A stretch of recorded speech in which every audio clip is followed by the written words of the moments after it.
Alright guys, Eric, California Dry Fly, and today we're going to be talking about a review, first-hand look of a new boot that I got. So I have never owned a boot of this quality. Personally, I've never owned a boot of this quality. So I've owned lots of good hunting boots. I've gone through lots of different reviews before I picked this boot, and I was really torn between a couple of boots. The boot that I was really torn between was the Trek Mountain Extreme. I really looked at that boot very hard, and in the end I went with a different boot. So what I ended up going with, guys, after lots of reviews and lots of time, I went with Crispi's. So the boot I went with, guys, is the Crispi Idaho GTX 2. This is a Gore-Tex boot. It does have leather, a little bit of leather upper, leather toe, but for the most part it is a Gore-Tex boot. It is 100% waterproof. It does have the rubber siding. I don't know what they call this. So it's just to help with side hilling. It also is web reinforced. They call this like a web reinforcement, and that's to help with longevity of the boot. So I was torn between this boot, the Trek Mountain Extreme, and the Crispi Guide GTX. After a long bit of thought, I ended up with this boot because I'm a California hunter.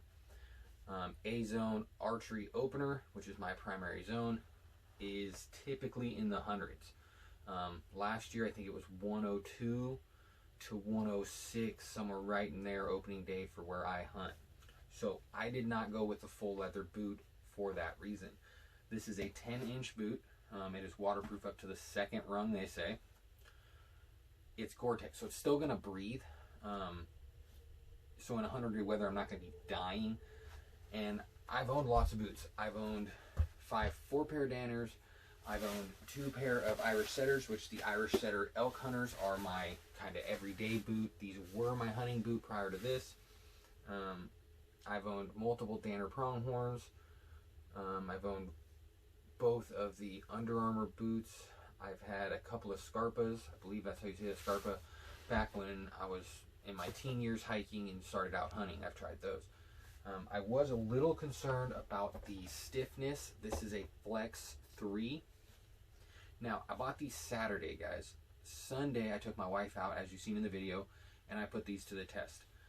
Straight out of the box, no break-in. I put them on my house just to see how they fit with certain socks. I didn't really do any walking around my house because I didn't want to get dog hair on them. And we did about 5.5, 6 miles. A little bit of side hilling, maybe a couple hundred yards of side hilling at a 30-degree side hill. We did quite a few inclines and declines, anywhere from a 45 to a 30, up and down. I had no sore spots on my feet. My feet weren't tired. These were insanely comfortable right out of the box. So I am extremely happy I went with these. It is the most comfy boot I have ever put on my feet. Now, it did take the first mile to get that flex in that my foot wanted. Now that that's in, the boot feels amazing. The only thing I'm going to change, I am going to go to waxed laces. That's just a personal thing I do. So I'll be putting waxed laces on. Other than that, guys, this is my first impression, first run out. We're going to see how these things fare through the season. Hopefully I can get a couple of really good years out of these things. I'm hoping to get at least 3 out of these boots.